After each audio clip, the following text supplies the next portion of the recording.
So, I'm doing a review for this book. It is The Unknown Reality, Vol.2, and it's a Seth book. I should be doing a roundup of all the books that I've read this month, but I'm way behind. And this book was just absolutely amazing. So I think I'm probably just going to dedicate this whole video to it. I've got some quotes to read out about it and my thoughts about how it was reading it. If you know me at all, you know that I love the Seth books. They're just absolutely amazing. I've read 3 other ones, which I've also done reviews for, including The Unknown Reality Volume 1, which was amazing. I loved it. And now I've read Volume 2, I think I love this one even more. It was absolutely brilliant. So the Seth books are, Seth is the spiritual entity, and Jane Roberts is the woman channeling Seth, and her husband is writing the notes and edits it into a book. It's a 3-party group effort, and it's absolutely brilliant. And whatever you think about spirits and you know, whether it's fake or it's real or all this crap, I think people should just try and read them for the quality of the information. Wherever it comes from, the quality of the information is absolutely excellent, and I'm a big fan of them. Okay, so I'm going to consult my notes a little bit. So one of the things that was interesting in this book was that Seth was really discussing societies in the wider concept. So whereas the other books really focus a lot on the individual and the private experience and universe and things, this really talked about societies more than I think the other ones did, and I really enjoyed that, especially where you think of where we are globally in terms of, you know, I think it's a lot harder just at the moment to try and just concentrate on yourself. We really do need to be thinking about society as a whole, the world as a whole, where we're all going, and taking charge and control of that experience as well. So it seemed particularly important to be reading about that. I learnt loads from reading this book. There's a lot in it about, there's some exercises in it thinking about how you make decisions and all the probable realities, really bringing that home of just how often you make a decision to go a certain way in life, and how you do actually think about other ways that things could be done, and you do make a choice of where you go and what you do, rather than things just happening to you as it can sometimes seem. Really just, yeah, there was a brilliant exercise in there of just writing down every time you make a choice, like in a day, and it was just like ridiculous. I didn't even do it for a day. I think I did it for about an hour, but it was like, you know, everything that you do, you're thinking about, like, shall I have a cup of tea now or shall I not? Because if I don't, I need to go out, and then I need to do this, and shall I do that, and whatever. And just thinking about, you do all the time, there's options. So really thinking about those probable realities. And then Seth's also talking about how your soul, and there was a lot about, I was trying to think about where we are behind where we are, behind where we are, behind where we are, almost. So we're here in this life, and Seth's talked a lot before about probable realities, other realities that your soul is experiencing, where you've done things differently and brought out different parts of your character, and reincarnational selves. And, you know, is that the same thing, those probable selves? Are they reincarnational lives in different ways, where you're living out different parts of yourself's character, or having different lessons that you want to go through? And then I felt like this book was almost looking behind that, of you know, behind that system of going out and trying out different things, that you're actually having complementing, what did he call them? Oh shit, I'm not going to remember any of the words. I'll do some quotes and hopefully remind me. I actually finished this book a little while ago now. I'm a little bit behind with everything. I've read tons of books. I've just not got round to reviewing them. Is it contemporaries? Was that what it was? And complementing contemporaries. So you might have somebody so you might be learning about the same thing, say for example, family. And you might be learning about that through having a big, massive family. You might be learning through that through having one child. You might be learning through that in having no children and desiring children. You might be learning through that in raising your children in a certain way, or raising, it's all learning about family, but just in many different ways. And yeah, that was really interesting. Right, what else? Let's get to some quotes so that I hopefully remember a bit more about what I'm talking about. Right, so this book as well, it's kind of directly leads on from volume 1. So what they're saying, as you can see, this is a fairly substantial sized book, and they were writing this as one book, and then near the end of this they've decided to split it into 2 volumes, which was probably a good idea because it would have been a megalithic book otherwise. And I think they worked well on their own as books. Really, really good. Right, let's try and find some quotes. 281. So these are introductory notes that Rob's doing. Oh, and I want to just say a word. I know they're not live anymore, but I really felt in this book that Rob really put a lot of himself into this book, in just a very honest way, and it was really lovely. Really felt a connection, probably more of a connection to him in this book than I have in other books. Although probably in volume 1 I felt there was a lot of Jane herself personally in that one. And it's really important. It really allows the material to be seen in a personal way. And you can interpret it yourself. Obviously it will be different for your personal situation. But it's really lovely to see them go through the experience and the thought processes as well. Okay, so this is Rob, and he's talking about Seth. So certainly Seth is saying that Jane's books, and his, represent her acknowledgement of and search for an ideal. So do my efforts in life. And then he's going to close his introductory notes by quoting from a personal session given to them, in which he reiterates the importance of the individual and the pursuit of the ideal. Seth initiated the following passages by talking to me about the safe universe that each person can create and live within. Although his words were directed to me, they have a broad general application. In your mind, you creatively envision, so this is Seth talking now, by the way. In your mind, you creatively envision the ideal, the sanity of some future culture that you hope our work and that of others will bring about, if not tomorrow, then sometime. When you thoroughly understand what is meant by the entire safe universe concept, then the physical, cultural climate is seen as a medium through which the ideal can be expressed. The ideal is meaningless if it is not physically manifest to one degree or another. The ideal seeks expression. In so doing, it often seems to change or alter in ways that are not understood. Yet those distortions may be the very openings that allow others to perceive. In a way, with this book and with your art, your purpose is the expression of the ideal, and that expression must be physically materialised, obviously.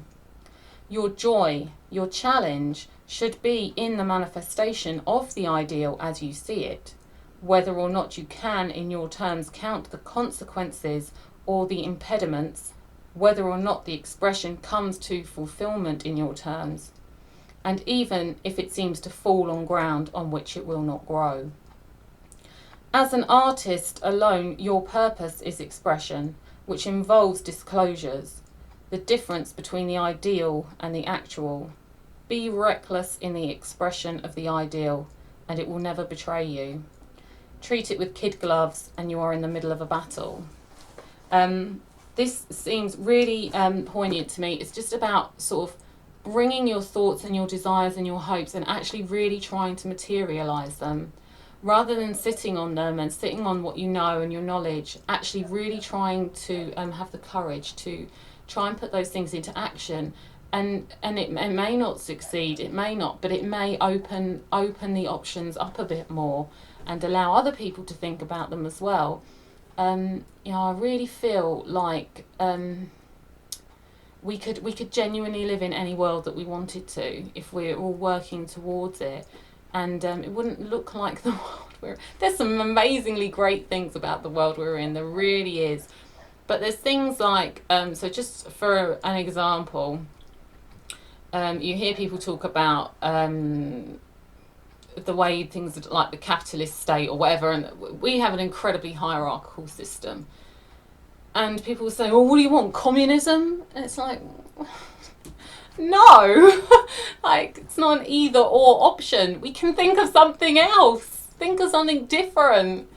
And just because you can't find an example of that, although I would disagree that there are no examples of better options.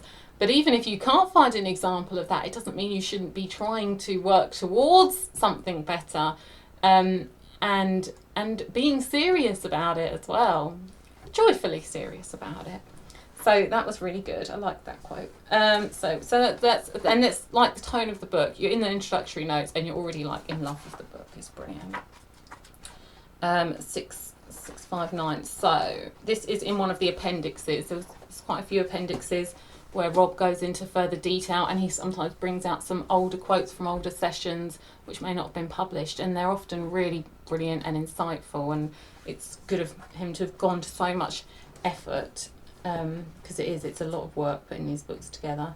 Right, so this is on evolution, and this is just a quote of Rob's at sort of near the beginning of this appendix. So, even so, as I worked on this appendix, I wondered again and again why I was investing so much time in it. The answers proved to be simple once I understood.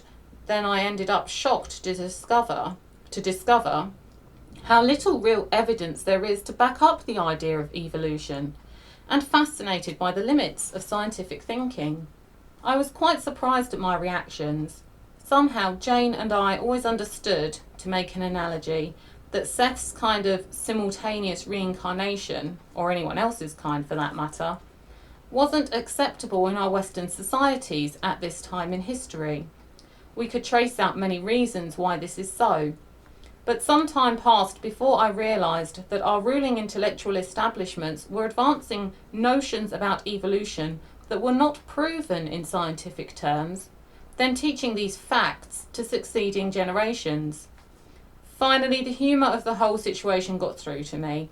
As some have very clearly noted, in the biological and earth sciences especially, circular reasoning often predominates. The theory of evolution is used to prove the theory of evolution.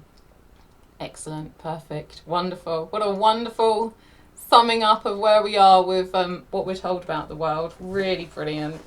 As I've said before, I've looked into a few areas of science, and it's amazing how once you really start to look under the surface of things are much less scientific. The conclusions are much less scientifically reached than many of us assume that they are. Wonderful. Right, page 664. So, where am I saying to go from? Down here. Seth talked about the innate creative ability of human beings, even in creating war. Then he continued, illness and suffering are not thrust upon you by God, or by all that is, or by an outside agency. They are a byproduct of the learning process created by you, in themselves quite neutral. Illness and suffering are the results of the misdirection of creative energy. They are a part of the creative force, however. They do not come from a different source, say, than health and vitality. Suffering is not good for the soul, unless it teaches you how to stop suffering. That is its purpose. I have mentioned before that everyone within your system is learning to handle this creative energy. And since you are still in the process of doing so, you will often misdirect it.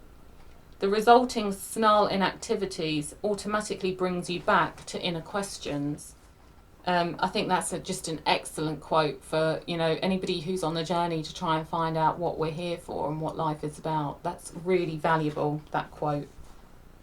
So then there's another quote from a different session. I'll just read the description of it. The second session quoted is blah, blah, blah.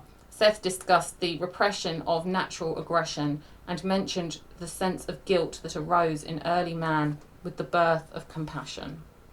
Then, animals have a sense of justice that you do not understand, and built into that innocent sense of integrity, there is a biological compassion, understood at the deepest cellular levels. A cat playfully killing a mouse and eating it is not evil. It suffers no guilt. On biological levels, both animals understand. The consciousness of the mouse, under the innate knowledge of impending pain, leaves its body. The cat uses the warm flesh. The mouse itself has been hunter as well as prey, and both understand the terms in ways that are very difficult to explain. At certain levels, both cat and mouse understand the nature of the life energy they share and are not, in those terms, jealous for their own individuality. Man, pursuing his own way, chose to step outside of that framework on a conscious level. It's a good quote, isn't it? Really a lot to think about there. It's also made me think of end-of-life experiences, which I've been watching a few of lately. They're good as well. And people talking about when their body's in incredible pain and leaving their bodies and things like that. It's really interesting, brilliant. Right, where are we now? 6, 7, 4. So I'm happy to note that Seth's ideas oppose much of the modern thinking that we're fated to bring about our own end as a species, whether by nuclear warfare or in some other equally devastating way. From his own viewpoint, Seth recently discussed such fears in a session given for Jane's ESP class. Okay, and now we go on to Seth's quote. In certain terms, the theory of evolution, as it is conventionally held, has caused unfortunate beliefs. For how can you look at yourselves with self-respect, with dignity, or with joy, if you believe that you are the end product of forces in which the fittest survive? Being the fittest implies those given most to what would appear to be murderous intent. For you must survive at the expense of your fellows, be you leaf, frog, plant, or animal. You do not survive through cooperation, according to that theory. And nature is not given a kind of creative intent, but a murderous one. And if you see yourselves as the end result of such a species, then how can you expect goodness or merit or creativity from yourselves or from others? How can you believe that you live in a safe universe when each species exists because it survives through claw? If it must hunt and kill out of murderous intent, as implied in the theories of evolution and of reality itself. And then I'm going to miss out a section. One species does not fight against the others to live. Instead, creativity emerges, and cooperatively the environment of the world is known and planned by all the species. What appears to be struggle and death to you at those levels is not. Now, for the experience of consciousness itself is different there, as is the experience of your own cellular composition. Then soon afterwards, Seth had this to say in a private session. Your body knows how to walk. The knowledge is built in and acted upon. The body knows how to heal itself, how to use its nourishment, how to replace its tissues. Yet in your terms, the body itself has no access to the kind of information the mind possesses. Being so ignorant, how does it perform so well? If it were scientifically inclined, the body would know that such spontaneous performance was impossible. For science cannot explain the reality of life itself in its present form, much less its origins. Consciousness within the body knows that its existence is within the body's context and apart from it at the same time. Okay, that's a good quote. Right, then we're going 6, 7, 7. Okay, so this is a different one now. There is a design and a designer, but they are so combined, the one within the other, the one within and the one without, that it is impossible to separate them. The creator is within its creations, and the creations themselves are gifted with creativity. The world comes to know itself, to discover itself. For the planner left room for divine surprise, and the plan was nowhere foreordained. Nor is there anywhere within it anything that corresponds to your survival of the fittest theories. I mean, that's just a beautiful quote for thinking about, why we're here, what's going on Earth, and what we're doing, and that idea that, that we are the creator, and we're living here in something that we've created, and let's use that opportunity. That's really good. Right, next one. It's quite a lot. There's a lot of quotes. It's one of those books where you're reading it and it's just so many bits of it are just profound and wonderful. Seth books are one of the few books that I read very slowly because there's just so much to absorb in them. Okay, so this is another appendix. So this is from an ESP class, okay. Seth talked about many things, blah, blah, blah. This mainly concerns the subject he first discussed with members of the class, the city they could start building in their individual and collective dream states. Okay, that's the context that we're talking of here. Okay, there is much I have not told you about your city, for you will have to discover it for yourselves. I am merely encouraging you to focus your joint energies in that direction. You will be dealing with symbols, yet you will learn that symbols are reality, for you are symbols of yourselves that live and speak. You do not think of yourselves as symbols, but there is no symbol that does not have its individual life. I speak to you of other theoretical realities. I challenge you now to be as creative in another reality as you are in this one. And if it seems to you, because of your beliefs, that you are limited here, then I joyfully challenge each of you to create a city, an environment, and perhaps a world in which no such limitations occur. What kind of world would you create? I speak to you from the known and unknown desire that gives you your own birth, and that speaks to you from the tiniest, least acknowledged thought that flies like a pigeon within your skull. And in this moment of your reality, and in the desire of your being, do you even create all that is? Bow down before no man, no woman, and no belief, but know you are indeed the creators. For some of you, the city will have a theatre. For some of you, it will not. For those of you who like theatre, it will be like none you have ever seen.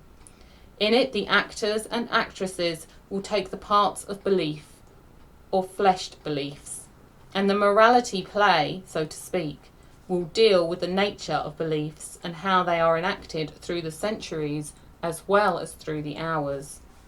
That theatre then will serve many purposes, even as each of you are exquisite performers and have chosen the roles and beliefs that you have taken. That's an incredibly powerful quote, really powerful. I mean, there's just so much to unpack there about where we come from and how reality, I think that's a lot of what's in this book. It's how reality is created and taking a bit more of an active role, in not just creating your own personal reality, but the wider reality that we're experiencing here. Okay. So I think all of those quotes have been from the notes and appendixes. This one's from the actual book. Right, where are we? 3:30. Okay. Your world, again, is the result of a certain focus of consciousness. without which that world cannot be perceived, period. The range of consciousness involved is obviously physically oriented, yet within it there are great varieties of consciousness, each experiencing that seemingly objective world from a private perspective. The physical environment is real in different terms to an animal, a fish, a man, or a rock, for example, and different portions of that environment are correspondingly unreal to each of those forms. This is highly important. This makes me think about Seth talks about having different lives in different times, and the time may already exist, and then a life is had in it. And it made me think a little bit about my own life, where I am now, because I've grown up in a certain time and a certain life, and I feel as if, like when I was reflecting on this, it's kind of like it was all done before I got here, and now I'm here, and I'm unpicking bits of it. So to a lot of other people, things have happened, and that's how they happened, and that was their experience. And then it's almost like I'm coming along and going, I don't think that really was the experience, and that was it. And they still believe in their experience because that's what they had. So maybe they had that before.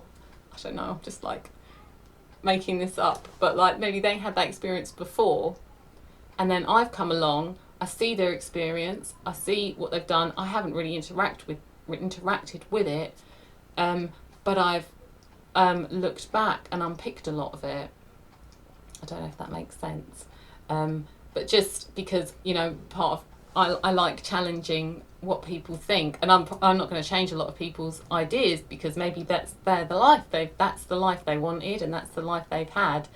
But from my point of view, I'm coming in and picking through it. I don't know. That was just something that I thought a lot about when I was reading this. That I feel like I've come to this life after a lot of other people have created it and made it. Like if you think of a painting, it's like everybody's made this painting and they're like, wow, look at this amazing, this is what it is, and I'm looking at it and saying, that bit's not really, that's not it. You've kind of pieced together other bits and made a crossing there, but it's not actually there. I don't know, that's how I'm sort of thinking. Right, page 452. When you look at an electron, figuratively speaking, you are observing a trace or a track of something else entirely, and that appearance is termed an electron. So the self that you know is a physical trace or intrusion into space and time of an original self that never appears. In a way, then, you are as ghostly as an electron. The unknown self, the original self, straddles realities, dipping in and out of them in creative versions of itself, taking on the properties of the system in which it appears and the characteristics native to that environment. I mean, that's like a seriously powerful quote. Really, really interesting to think about how, we're here. Very good. Right, next one, 788. I think we're back in the notes again now. This is Appendix 23. Okay. In your terms, your histories were not written by the people who worked the earth. They were created by the priests and the elite, who made up their own histories to suit their purposes, to hold down the masses, for the reasons that I will someday discuss, for they are important. Those histories never spoke of the vast, massive emotions and needs of the human beings involved, who listened because their hearts and survival depended upon their doing so, to the voices that speak within the earth that your instruments even now cannot perceive. Those histories did not tell of the human beings who had to know what insects would crawl or fly from one end of a continent to another, so that they could be captured and roasted and eaten. They did not speak of the human beings who had to know what migrations of animals would roam through their land, and when, and where, and at what phase of the moon, lest they starve. this is really interesting. I remember in the other Seth book, it might have been volume 1, he was talking about animals and particularly humans, early humans, really listening to their inner voices, which you could call intuition, which is obviously really stamped on nowadays. But to listen to those inner voices to tell them where to find food and help them and guide them in a positive way, not in the kind of negative voices way, which I've also looked into. It's really interesting. Also, he's talking about you know, that the people who are in charge, who have written our sort of official histories, were not in touch with those things because they're very disconnected.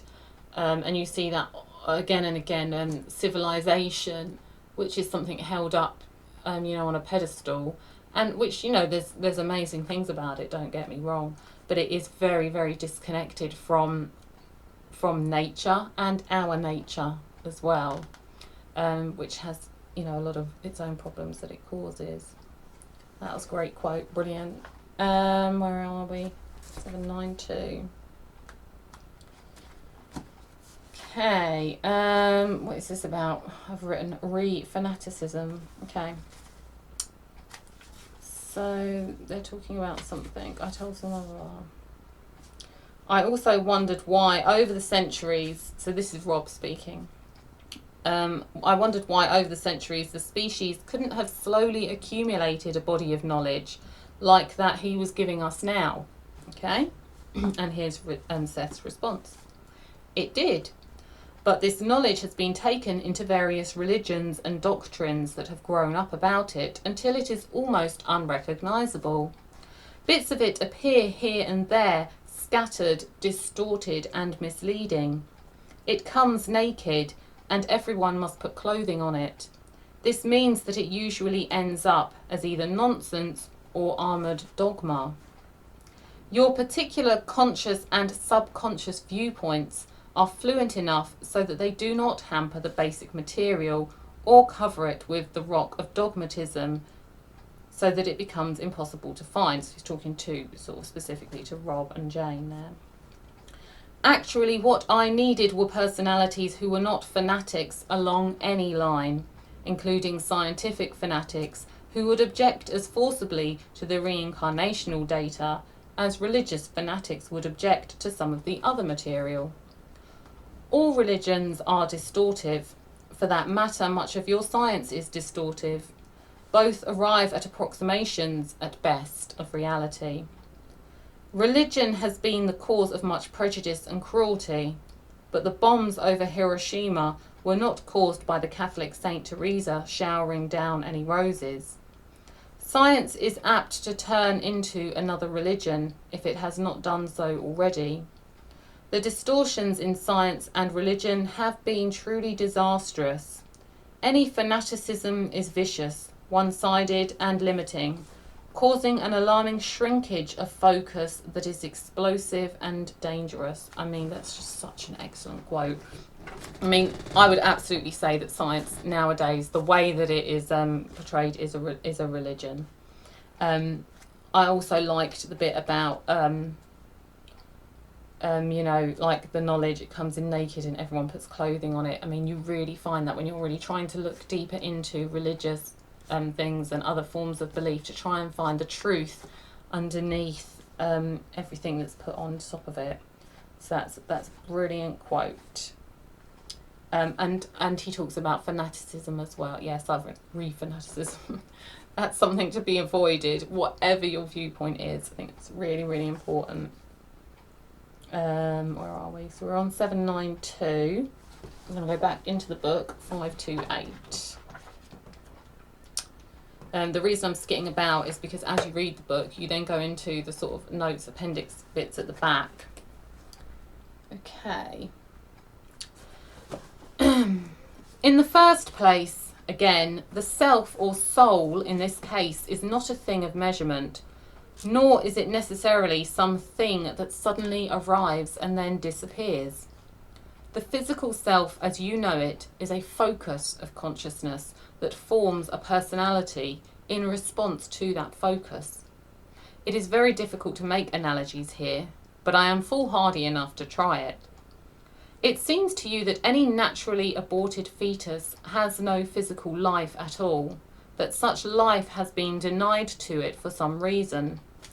Instead, the fetus experiences another level, physical life at a different scale, that in your terms would apply to the distant past. In, I repeat, conventional ideas of evolution, this would be a period in which your kind of consciousness experimented with a water environment with fins instead of lungs. In certain terms, this gives the consciousness a look at particular portions of the species past. It also provides that consciousness with first-hand knowledge, psychically and directly. Again, most difficult to explain, particularly without offending your ideas of selfhood. Yet each of you alive died in just such a manner. While in conventional terms you think of long centuries' duration, in which finned creatures rose from the seas, some becoming reptiles and finally mammals, many did not make that journey, but fell along the way. So, in those terms, and following that analogy, the psyche makes the same kind of adjustments and life changes. You have existed many times then as fetuses who did not make it, not necessarily because you did not want to be born, but because those experiences were in themselves legitimate and in your present state are written in the memory of your physical being. Now, this does not mean that your personality as you know it was often trapped within a womb destined to die there, or that a hypothetical whole self would not be born. It means that the archaeology of your psyche, as it is physically focused, carries those experiences. The self is not, give us a moment, I'm searching for a good analogy. The self is not like a clay figure coming from a potter's oven, so that you can say, here is a self and nothing can be added to it. You have always existed as a probable self, though you were not focused in the knowledge of your own experience. In parentheses, you may have been focused quite well in other realities, but I am speaking of your earthly existence as you understand it. At any point, now you can literally become more yourself. In that regard, you are born by degrees. In certain terms, you have discarded portions of yourself, so you died by degrees. But the two, the living and the dying, occur at once. To a certain extent, what you are was latent in the fetus, but there is no one point when the full awareness of the soul enters into the flesh. The process is gradual. In physical terms, it begins before your own parents are born. That's a big quote, and there's a lot covered there, and a lot to think about. There's a lot covered here as well in terms of the sort of ideas that we have of time and space, which are being challenged as well. Right, where are we? 649. There's only a couple left now. 649, this is right at the end of the book. Okay, so this is sort of Seth's final part of the book. I am a part of your unknown reality, and you are a part of mine. To some extent in these pages, our realities meet. To the extent that you do not know yourself, you do not know your world. To the extent that you do not know yourself, you do not know your husband or wife or mother and father. To the extent that you do not know yourself, you do not know what God is. To the extent that you do not know yourself, you do not know what nature is. The unknown reality exists to the extent that you do not travel joyfully through the intimate lands of the psyche. To the extent that you do not directly experience your life as original, but accept labels put on it by others. The unknown reality exists as a challenge, an exciting endeavour, as each individual becomes consciously aware of intimate subjective feeling.